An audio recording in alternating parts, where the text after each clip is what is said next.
माता जी, ननिहाल में तो सब कुशल से हैं, किंतु माता जी अभी तक पिताजी के दर्शन नहीं हुए। कहो ना, पिताजी कहाँ है? बेटा, रास्ते की थकान को दूर करके थोड़ा जलपान कर लो, सब धीरे धीरे मालूम हो जाएगा। नहीं माते, मेरी थकान तो मात्र पिताजी के दर्शन से दूर हो जाएगी। कहो न माँ, पिताजी कहाँ है? हाँ मेरे लाल, कहती तो हूँ, धीरे धीरे सब मालूम हो जाएगा। मैं पूछता हूँ कि माँ पिताजी कहाँ है, और आप कहते हैं कि धीरे धीरे मालूम हो जाएगा। आखिर माता जी आपने यहाँ क्या नाटक रचा रखा है? कहती तो हूँ बेटा, कुछ देर आराम कर लो, सब हाल बता दूंगी। क्या खाक बताओगी माते? आग लगे तुम्हारे इस धीरे धीरे को। मैं पूछता हूँ तो वही अटपटा उत्तर मिलता है। वहां दूध भेजा तो उसने भी जल्दी चलो की रट लगाई थी। यहाँ आपने भी धीरे धीरे की रट लगा रखी है। आखिर माते, आपने यह क्या बखेड़ा बना रखा है? लल्ला, तुम्हें व्यर्थ ही बाल हट चढ़ गया है। कह तो रही हूँ कि धीरे धीरे बस माता, अगर यह शब्द फिर दोहराया तो मैं अपने प्राण त्याग दूंगा। माते, शीघ्र बताइए कि पिताजी कहाँ है? बेटा, शोक है कि तुम्हारे पिताजी अब इस संसार में नहीं है। क्या कहा पिताजी का? हाँ बेटा, पिताजी, अभागा भरत, तुम्हारे अंतिम समय में तुम्हारे पास न था।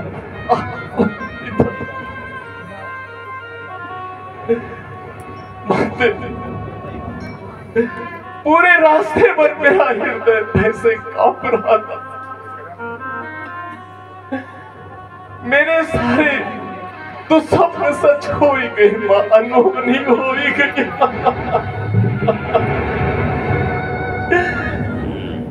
भाई रामचंद्र और लक्ष्मण धन्य हो,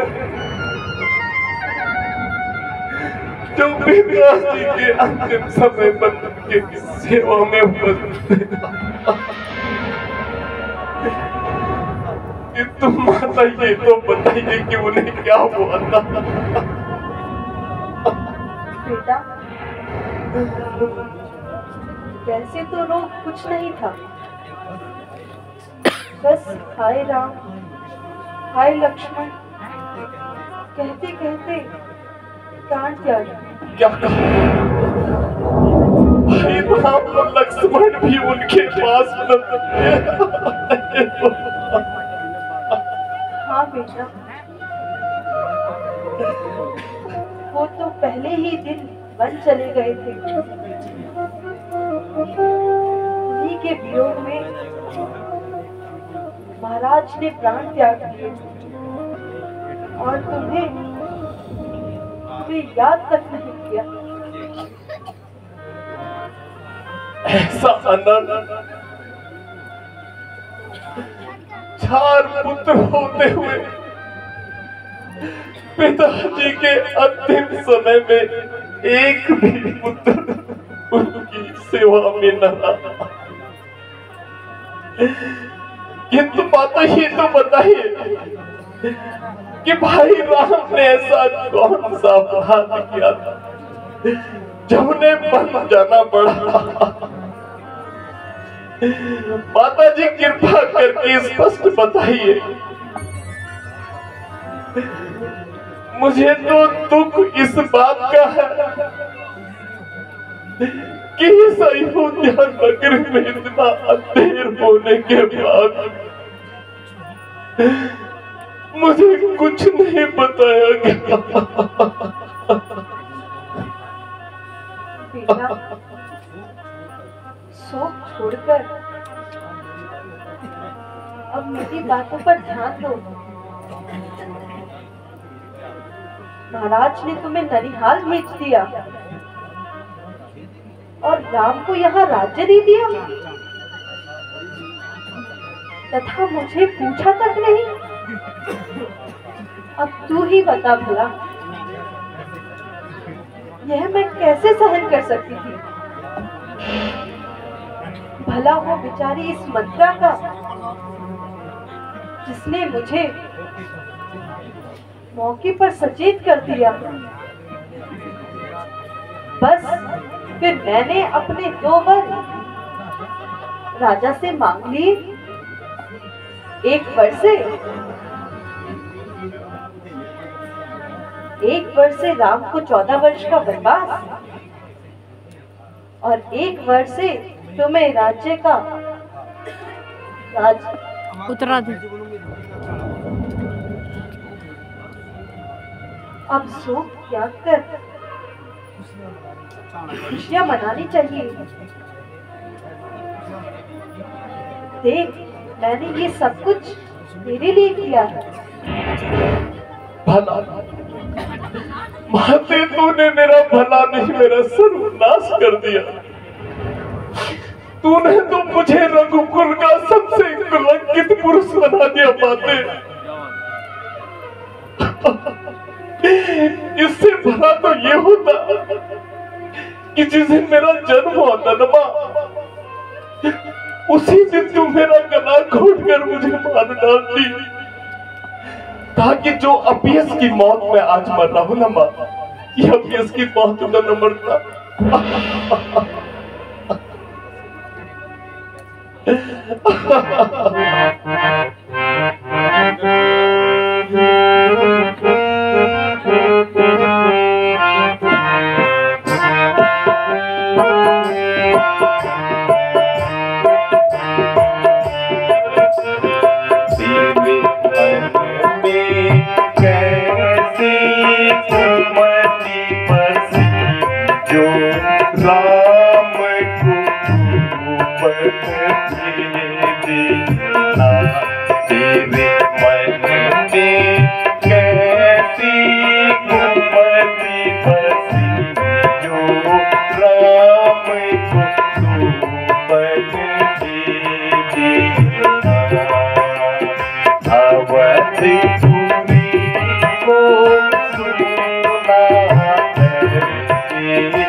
हंस वंश दशरथ जनक राम लखन से भात माता राम लखन से भात जननी तू जननी भई दिले कछुना बरसात मन में ऐसी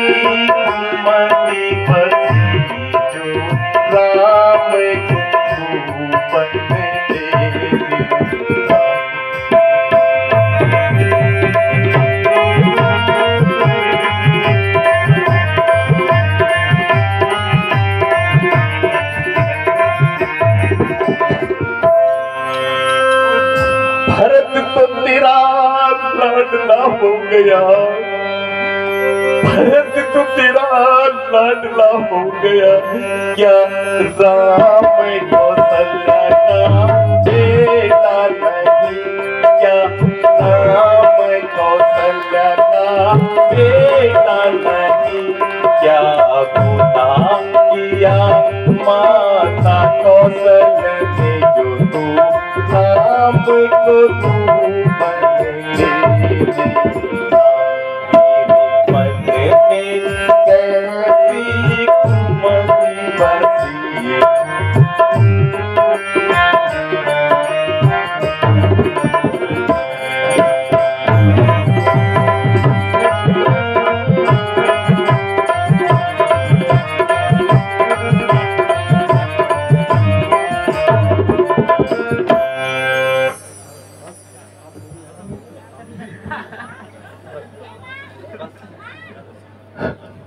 अरे वो पापी,